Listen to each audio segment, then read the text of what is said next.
Hi, everyone, and welcome back to episode 2 of the Talk Trashy podcast. I am your host, Riveter, and this is, SpeedGoat. and we are coming at you for a second episode to talk about leaving a partner behind while you are out through hiking and kind of what our experience has been across two trails. And then we each came up with some recommendations or just tips that we found helpful in navigating how being in a relationship with someone while decide to go off and through hike for 5 to 6 months.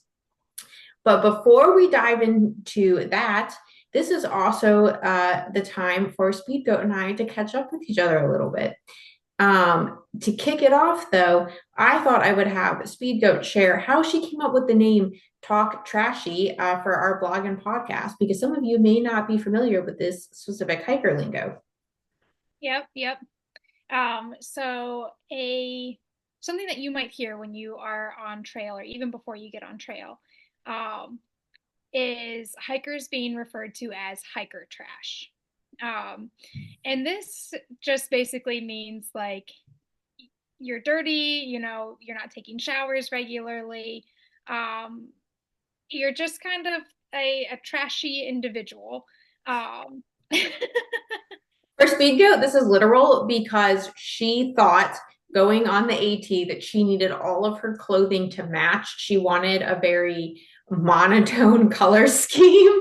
yeah, And the one that was the easiest to go with was black and gray. yeah.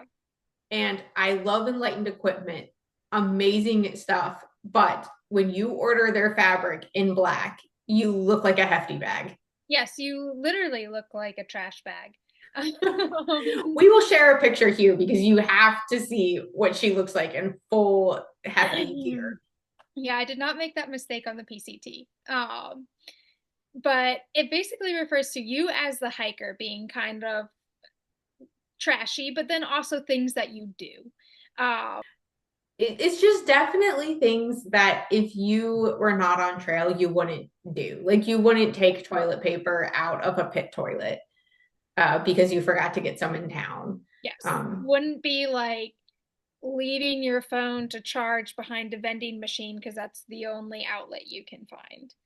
exactly. But it's also a term of endearment, which I think is the great thing about it is that through hikers are, I think it's a badge of honor almost. Like you're proud of being called hiker trash, and it's very much used, not derogatory. Yeah. So And so we are hikers will call themselves it. It's not just like regular people calling a through hiker trash. It's more like you are kind of like, yeah, this is what we are. Like, and you'll feel it come on. I remember the first moment I was like, this is the most hiker trash thing I've done. And it was when we went into town to resupply super quick in the morning. And I was craving cereal and milk, craving it because you're not getting fresh milk on trail. And so I bought a box of cereal and a little, like those small things of milk. And I'm sitting on the curb outside of the grocery store, pouring it into my Tokes pot, like on the curb as people are like pulling up and going into grocery shop, eating my cereal to then like, you know, finish the milk, drink the milk, need to clean out my pot a little bit, pour a little water in there, and then dumping it out in the parking lot to clean it out. No regrets though. Phenomenal breakfast. I Very think hiker the best trash moment. part about that story is that she was very careful not to put her spoon down on the sidewalk. Normally, she would just throw it down next to her if we were on trail on the dirt, but for some reason, outside on a Walmart like curbside, that was nasty. She like that was where the line could not cross. Something feels cleaner about a tree being there. I can't explain it. Organic. Exactly. Hmm. So we are now in the holiday season, and kind of talking a little bit about like toques and gear and things like that. Do you have any hiking gear on your list this year, Speedgoat? Well. Interestingly enough, a new enlightened equipment jacket that's not gray would definitely be on my list. What color are you thinking?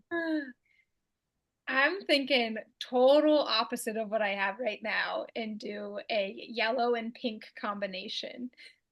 She has a gray on gray jacket. For any of you who have ordered from Enlighten Equipment, you get to choose your outside and your inside color. You have full control. And she chose black for both of them. And not black, gray. Um, Exactly. Mine is purple and orange. yeah. So So that would definitely be on my list. And then probably just another pair of trail runners, since I ran the other ones literally into the ground. So yeah. What about you?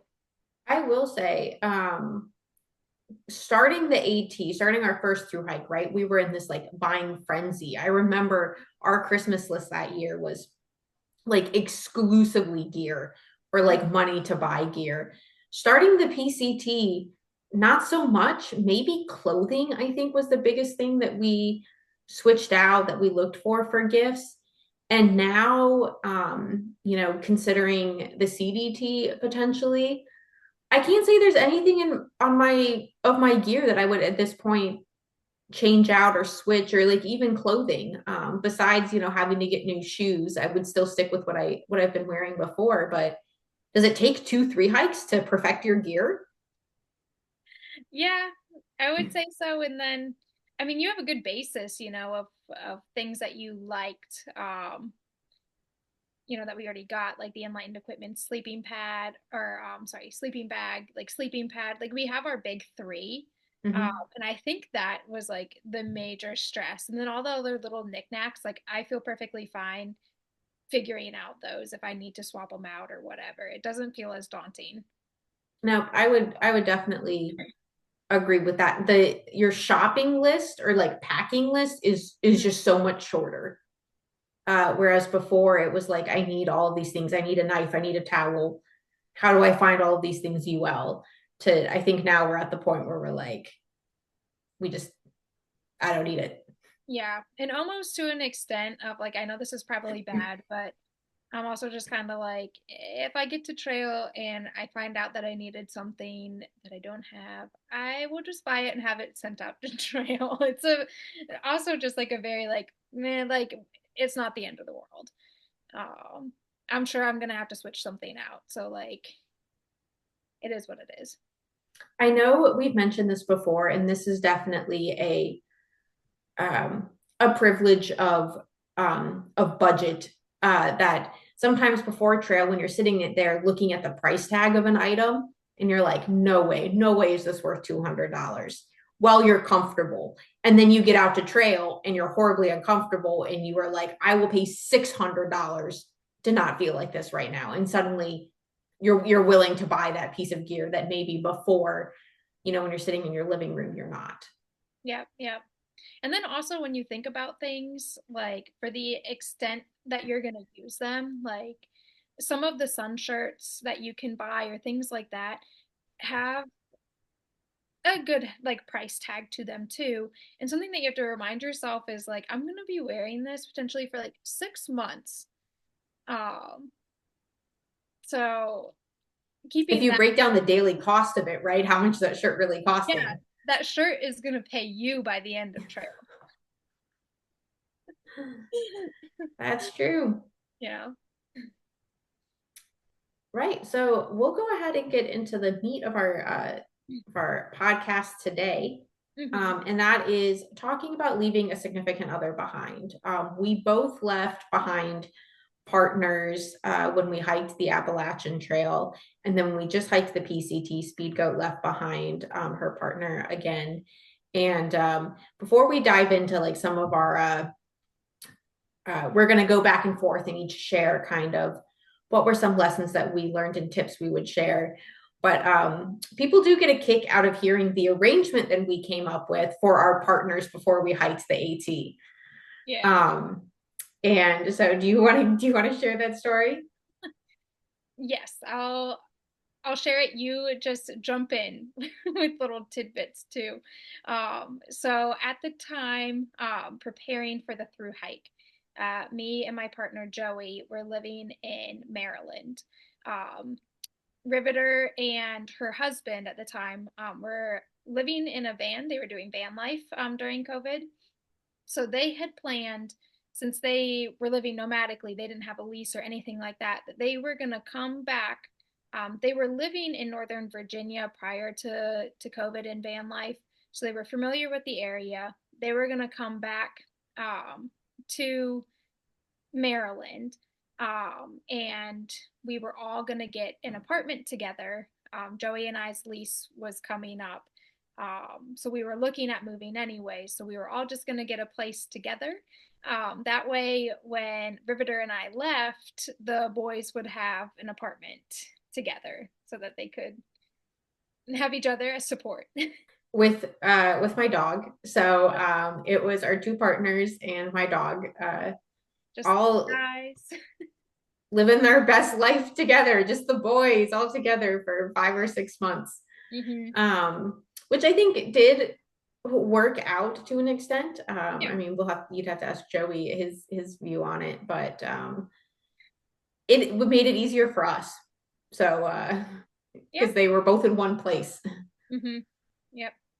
And I think Joey's a very social person. So he loves having somebody else around, even if it's like not somebody that he's gonna sit down and have dinner with every night or like whatever, just having somebody there, I think was comfortable for him. Mm-hmm.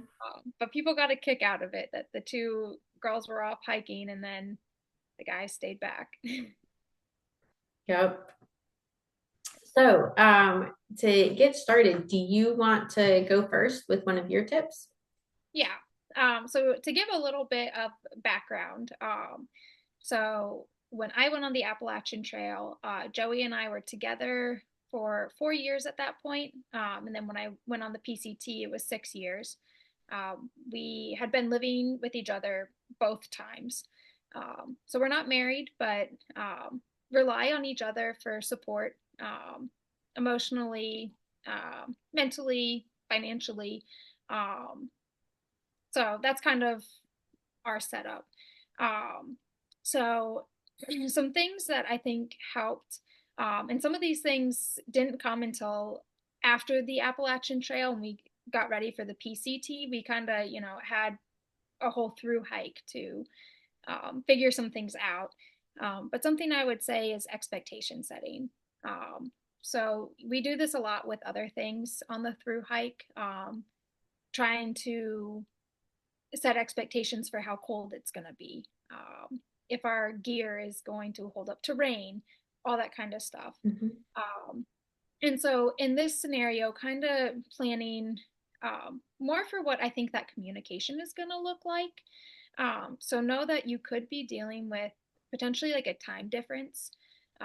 If you're East Coast, West Coast, or even coming from a different country, that there might be a time difference that you're dealing with that is going to affect your communication.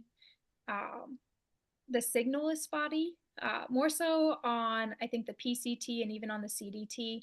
There could be days at a time that you do not have signal. So, unless you have a Garmin and you're able to text things out, you might not be talking to your significant other for days. Um, and so, Mm-hmm. expecting that that is going to be the way it could possibly be. Um, I think something for us, Joey works a more traditional job, so Monday through Friday, 9 to 5. Um, that our days in town didn't always align with a weekend when he was off. So um, it might be like a random Tuesday that we're in town, and all of a sudden now I have the ability to FaceTime or do all of these different things. But then he's at work. So kind of knowing that your schedules aren't always going to be cohesive. And I think wrapping your mind around that. And I don't mean that to be, I mean, these all sound like very negative things, and it's not meant to be that way. It's just meant to be prepared that these are going to be things that affect your communication while you're out on trail. And I think that's a great point because it's different than any other long distance relationship. Mm-hmm. Because to your point, you're not able to do your a nightly video call to check in and say, like, tell me about your day. How was it? Either because signal is so bad or you're trying to save your phone battery. So it's long distance, but you can't plan out those phone calls. You can't plan out those texts. You can't plan out the I'm going to check in with you at this time. And something that I know you were very cognizant of on the PCT, because as you mentioned, the signal was terrible on that one, is that you always let Joey know the next time you expected to have signal. So you even on trail, you always made sure to say, we are leaving town today. We will be in the next town in 2 or 3 days. And if you could check in with him before that, that was like a bonus. Mhm. But you always let him know, like, I for sure am going to reach out to you in this time frame, so that he knew that he wasn't just sitting there like, well, missed Aaron's call. That was the one time that I could talk to her for the week. Yeah, yeah. No, I think that's a great point, and is just it's just different Mhm. than any other time now in such a digital world when you don't have that communication at your fingertips. Yep. So mine is kind of along the lines of yours, and it's a little bit more broad based, and it is find a way to include your partner in your adventure. And that can be things as simple as the check ins. So on far out, you can send check ins that kind of mark where you are, and you can input like notes to it. And while it is public, so anyone following you can see it, um, it's a way that they can follow, like literally follow you physically on trail. Maybe getting a map before you go out so that when you send check-ins, they can see where you are and kind of following you visually that way.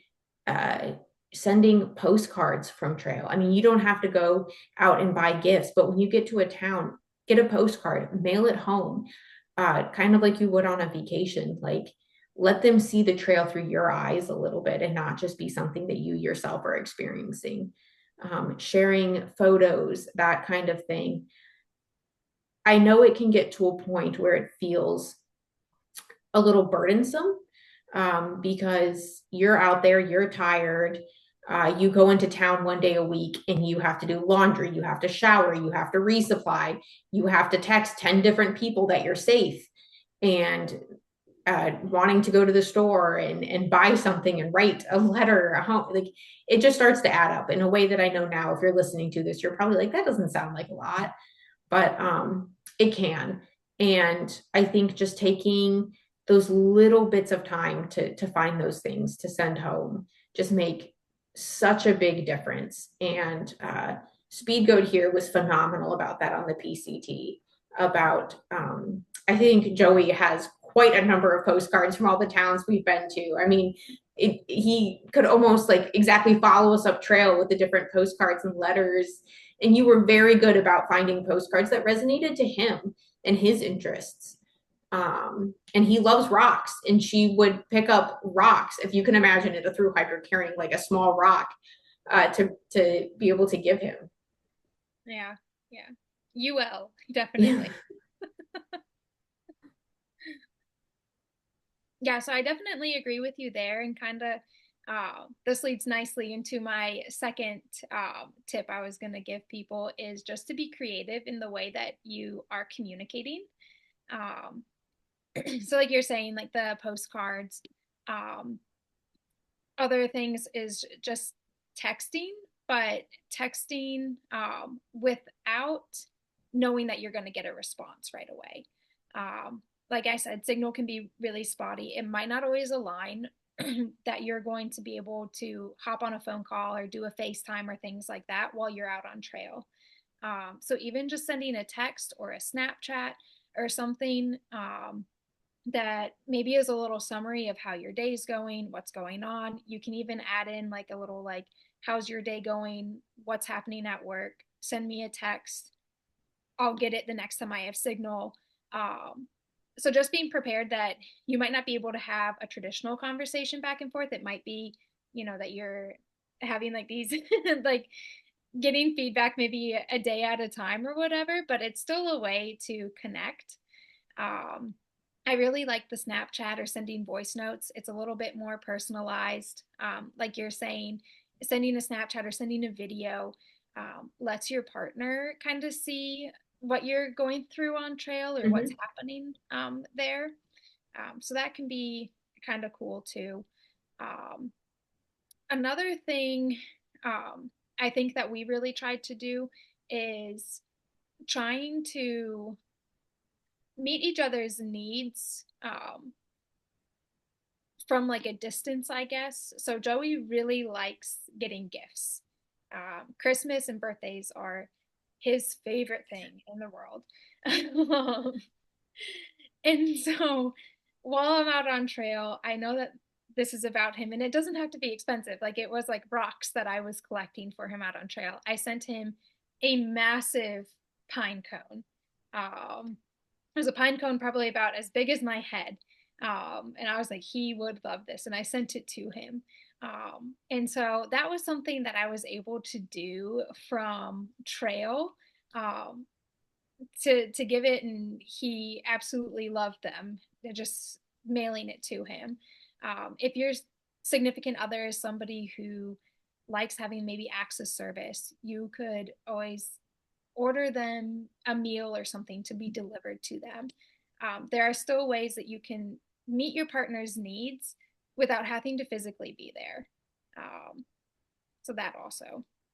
Yeah, and I 100% back the pine cone idea for anyone, because we'll put a picture here so you can see how big this pine cone was.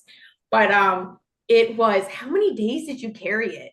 Oh, way too long. It was like 4 days.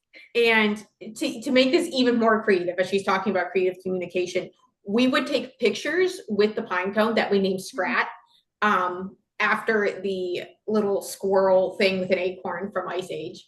Um, she would take pictures with this pine cone as if it was hiking the trail with us. So there's a picture of her with it at McDonald's and, with it by the tent and things, so that Joey not only got Scrat, he also got the tail of Scrat for the 4 days it was hiking the PCT.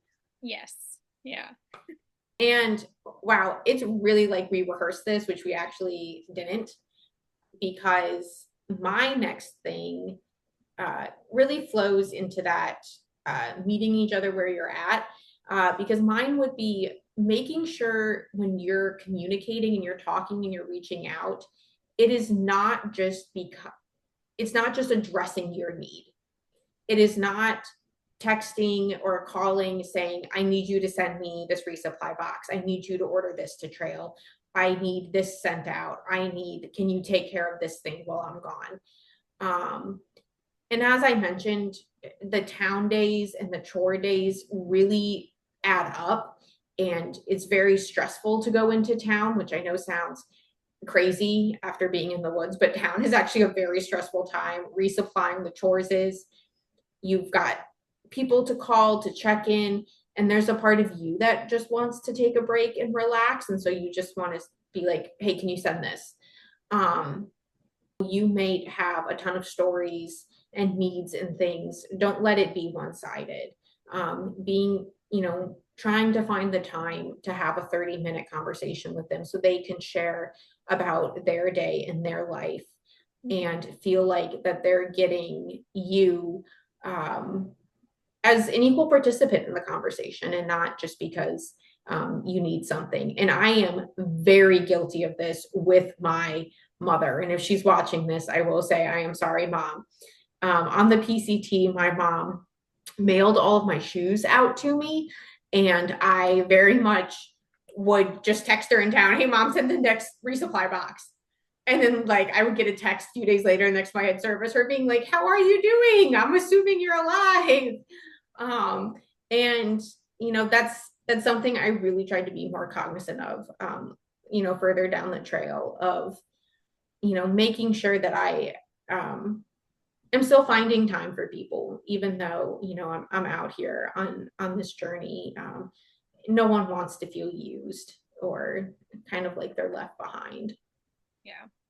And I think something that can be really difficult too is not having the conversation always be about hiking. Um, in that, they're going to ask you, how things are going or whatever. And the through hiking might be a more exciting thing to talk about. But making sure that you're reciprocating that too when you're Mhm. talking to your partner, or even leading off with that. How are you doing? We'll get to the hiking part in a moment. And I know it sounds like very basic stuff, um, but I think it can help them feel like you're providing them the time to talk about their life too. You want updates on their life. Um, so yeah. It does feel like you're just, it's like you've just come back from vacation and you have all of these stories to tell. But it's just unending for 5 months of that, of every time I talk, like I have a new story to tell. And yes, it is exciting and you want to include them. And by all means, tell them the stories, make them feel like they're there. But making sure it's not creating a separation between you two. Yeah. And I think that can be, every relationship's different. So every person is going to have a different dynamic. For Joey and I, he isn't somebody who likes talking about his work a lot. So he actually enjoyed hearing about all of the gossip that's going on trail and um, things like that.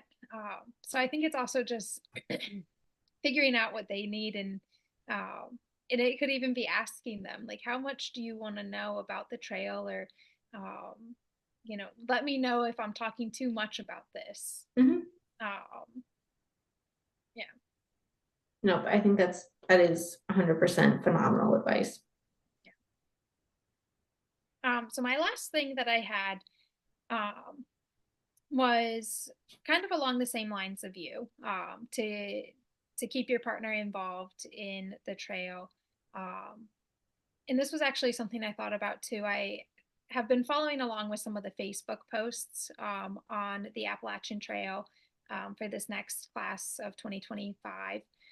And somebody had made a post about um, their partner expressing that they're afraid that they are not going to come back from the trail, that they are going to end up liking this and not come back or whatever. um, and I think it's something that a lot of people might have a fear of. Um, and so, something that I think helps is planning a meetup. Um, and this could be halfway through the trail, or this could even be at the very end. But having a point where you are going to meet your significant other if you're able to.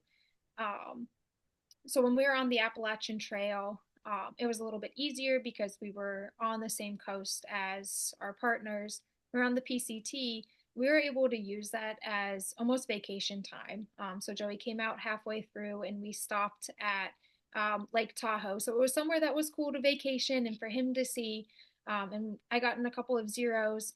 So it was a nice time. And it allowed us from the very beginning of trail to know in 2 months we'll see each other, and we'll have this time and this vacation, or even if it's at the end of trail, hey, we have this thing planned for the end of trail, you're going to fly out or whatever to come see me at the end and then we'll do something at the end. And it gives your partner and you something to look forward to, and something more definitive for them too, to know, hey, I'm going to see you. um, So, one thing that you might be thinking logistically about getting a partner out to visit you to trail is how do you manage that? And I think we got better with it on the PCT. We knew a little bit more about how to do that. And it was more about picking either a location or a time. mhm. So either I they absolutely want to come out and meet you at this specific town. So you're trying to figure out how to get close to that town. Again, you don't have to be exactly at that town if you're before or after it. You can, you know, still get into that town. Or I only have this week trying to estimate where you're going to be so you can be there. So that was kind of our mentality. And you went the direction of aiming for Lake Tahoe Yep. and trying to come up with a time frame for Joey. Yeah. And with that, I think it's okay if like the miles don't end up working out. Like for me, we really wanted to be at Tahoe. And we had tried planning like what the miles were going to look like and things like that, but it just didn't work out exactly that I would be able to make it to where I thought we were going to. So I ended up missing like 28 miles or something like that, um, for want of being there when Joey flew in. Um, and I think that that's okay. If, prioritize or decide what is important to you. For me, I wanted to be there when Joey flew in. I wanted to spend as much time with him as I could. And we were hiking with the Tramily. So I didn't want to be 28 miles behind once I got back on trail. I wanted to go back with them. So it just meant that I missed 28 miles. And I know some purists might have things to say about that. But for me, it was important to kind of make that decision. Yeah, absolutely. You also, both at the end of the AT and at the end of the PCT, we did like mini vacations Yep. with our partners. So we did a road trip down from Maine when we finished the AT back to the DC area. We did Portland. We sat at some breweries. We went out to eat. I really wanted to see New Haven because of Gilmore Girls, that kind of thing. And then on the PCT, a phenomenal road trip with Joey for like 10 days Yep. to see that part of the country and to rent a car and really having a true vacation with your partner, I think Yeah. was fun. Yeah. And one thing I just thought about too, some people will have their partner come out and hike with them, which is awesome too.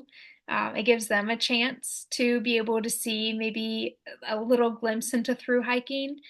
But I would caveat it with knowing anybody who comes out to see you on trail is not going to be in the physical fitness for through hiking, um, as you are going to be, especially if it's like a month in or something like that, or more than that, that you've been out there. Um, so expect that their mileage is going to be a little bit lower, and just plan for that too. But that can also be really fun if they are a backpacker themselves and they come out too. Mhm. Yeah. If hiking and being outdoors and backpacking sounds miserable to them, I would not recommend No, trying even a few days. It's not going to be a fun time. no. So my last one was something, and I know this is really geared more towards people who are living with their partner or sharing a life with the partner in that way before going on trail. And it is to recognize that while you're on trail, you are disassociating from reality for a little bit. The same pressures of everyday life aren't, necessarily applicable to you, but keeping in mind that you still need to be present for the day-to-day activities that happen in a home that you shared with your partner. An example of this is when I started the AT, we started the first week of March, which means we were still doing taxes or trying to get the taxes prepared when I went on trail. And that was something that I felt strongly about. If I can't just throw this in my husband's lap of like, oh, see ya, I'm going to be in the woods. You have to handle all of the taxes. So trying to still be a present partner for the parts of the life that you share together. So making sure that I can be available. I can make sure I get the email to sign the tax documents or be available to talk about that. Or something goes wrong in the house, being able to be there and want to be present to talk about, okay, do we have to get a new roof? Does this have to happen? Do you need me to help call a repairman? Do you need me to help do research for some of these things the same way that you would do if you were there? Because not only are you not together, but not wanting the burden of your life resting on one person. I know that that would be really hard for me if it was reversed, if my partner was the one hiking and I feel like I'm holding down the fort by myself, especially if you've been living together. I mean, you're used to tackling things as a duo, and now for that to be on one person. So just keeping in mind that it's very easy to disassociate from, I don't have rent, I don't have a mortgage, I don't like, but remembering that someone is dealing with that and trying to just be empathetic and helpful to the extent that you can. Mm-hmm. Yeah. And there's always things that are going to happen, as much planning as you can do prior to trail. There are things that are going to happen, while you're out there. Um, and so just expecting that that could be the case. Mm-hmm. And just being there for support, even if that's what it is. Yep, absolutely. Mm-hmm.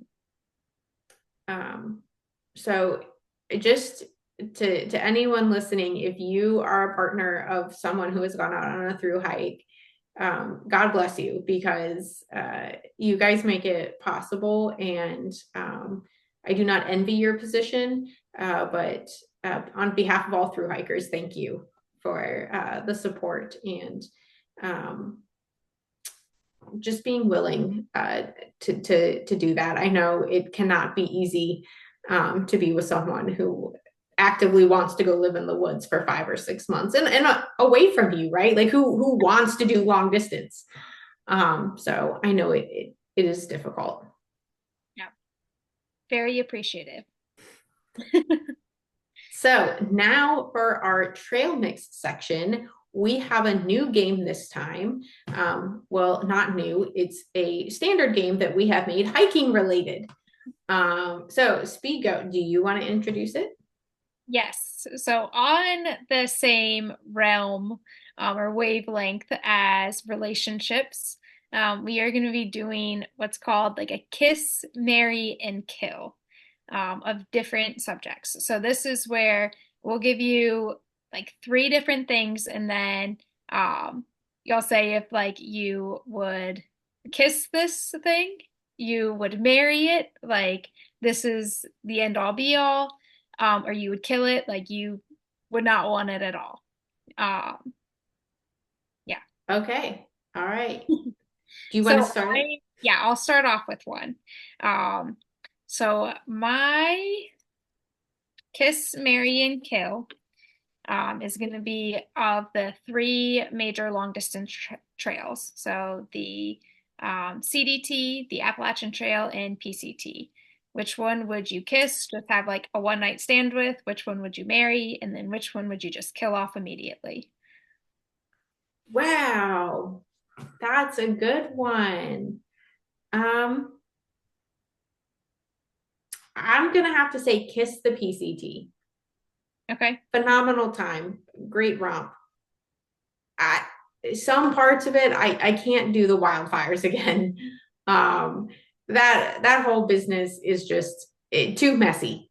The snow timing too messy for me. Uh, the area of this country that has speaks the most to me, and I have not hiked the CDT, but I have been on portions of it, and the area of this country that calls to me is the Wyoming, Montana, Idaho range. And there's just something in my heart that I just absolutely love that part. So I think I'm gonna have to say marry the CDT, which What? might be. I know. I feel bad saying kill the AT because the AT is like your first love. Like that was my first through hike. Wow. But that's like a good plot twist, right? Like, Yeah, you know, wow. killing the first love. I had mine switched. So I had the PCT the same, but the AT is like old, trusty, reliable. Like, Wow. Okay. Okay. You marry your high school sweetheart. yep. They're there for you no matter what. That's right. The trees They're- never go away. I'm killing the CDT. Never been out there yet, but I don't know. I feel like at this point I've heard more bad things than good things. What? Grizzlies and sand don't interest you? Yeah. Hmm. Okay, okay, fair, fair. Okay, you got some categories? All right, so my kiss, marry, kill is food related. And we're Okay, going to start off with a town food one. okay. So, the favorite hiker town food: pizza, burger, tacos. Hmm. Okay. I'd probably kiss a burger. Mm-hmm. Um, I'm marrying pizza. Pizza is my go-to. You can pack it out Mm-hmm. perfectly. I will eat pizza any day of the week. Probably kill tacos. I'm not a huge taco person. Okay, all right. Yeah. Plus, like with hiker hunger, how many tacos you gotta eat? Like A 10? lot. Yes. I think on trail, I am up to being able to eat a medium pizza by myself. I think I can't imagine what the taco equivalent of that is. Right? It almost have to be a burrito at that point. Right? And then you get into a 2 pound burrito. Who's packing that out? Uh, Definitely not me. You're the older. no. The I like Kiss for the burgers, because I'm still like, we pack out town food very regularly. Like if we eat it in town, we will also put it in a Ziploc bag and take it with Yeah. us. And packing out burgers is atrocious. It is never good, even if you don't put condiments on it. Yeah, Like, I don't know. They just dry out. I don't know. no. Especially a McDonald's burger, not the way to go. For anyone wondering, we tried the McDonald's resupply challenge on the PCT. That is where you resupply off of McDonald's for a day and a half. Don't do it. I, it took me 6 months to eat McDonald's again. It was so bad. So bad. Yeah. Yeah. Have a one night stand with a burger and like leave it at that. Do Yeah. not mess with that long term. Yep. Okay. I have another one. All Uh, right. this one is on trail runners. Okay. Um, so the different brands. So these are not brands that you wear, but nobody really wears Asics out on trail, so you can I'm a basic ASIC for those who don't know. Phenomenal shoe. immediately. So it is going to be between Hokas, Ultras, and then Topos. Mm. Mm-mm-mm. Okay, well, definitely kiss a Hoka. Those puppies have so much cushion on them. Like that's going to be a sweet time. I'm going to have to kill an ultra, and I'm probably making enemies saying that, but Yeah, you are. Me being one of them. I cannot do ultras. I am not a zero drop person. I am not a. You might as well walk barefoot if you are wearing ultras. Um, Topos. Again, not an ASIC, but if I had to choose, sure, I'd wear a Topo. I'll marry a Topo. Hmm. Yeah, I was completely different on those. Well, I guess a topo I would marry. I also hike in topos, so I feel like I gotta say that. I would kiss an ultra. I'd kill the Hoka. I'm sorry. I What? can't. They're too, it's too cushiony for me, and they feel like big blocks on my feet when I've worn them. I gotta kill them. Oh my goodness. Not a good time for SpeedGoat over here. I That don't a consider SpeedGoat. speed goats. That's my number one question when people hear my name is, oh, but you don't wear speed goats. Or where are your speed goats? Yeah, which would be an interesting trail name for it to be the shoe that you wear, like one of the most popular trail shoes. Yes, I must be so boring that that's the only thing somebody could come up with. Hmm. Well, I I like those rankings. I would stick with those rankings. I think we need to include an ASIC in there. So anyone still contemplating a trail runner, look them up. They are half the cost of all of the other shoes, and they're phenomenal. Yeah, they also deteriorate at um twice the speed or half the speed of other trail runners. But they're You so can cheap, it do doesn't matter. 250 miles out of them, and those puppies, I mean, your puppies are out of them. I had horrible feet spread on both trails to the point that my toes were breaking the uppers of my shoes because my feet went up a whole size that my toes were sticking out. I was like putting the patches that you use on sleeping pads. I was patching the outside of my shoe with those. That's how you become ultralight. You just end up taking off the fabric of the shoe, make it into a sandal. They were going to be my camp shoes next. Okay, my next one is still hiking food related, and this is hiker snacks. Okay. Snickers, Cliff Bar, sour gummy worms. Wow. Don't even really have to think about this. Sour Okay. gummy worms. I'm gonna kiss. I will marry a Snickers bar. Good trusty. Kill a Cliff Bar. Get out of What? here. Kill a Cliff Bar. No. I'm Oh, I carried plenty of Cliff Bars when I was on trail, but they were never the thing that I'm like, this was what I wanted. It was always like, this was what I got. I I gag over Snickers. I can't do it. I will eat a Cliff Bar 9 times out of 10 before I eat a Snickers. Mm-mm. Ugh, yuck. Really, Snickers? I do not understand the obsession with Snickers. I Right. really But don't. they have the different kinds. They have like the almond one, which you like, and the protein one that you Oh, mentioned.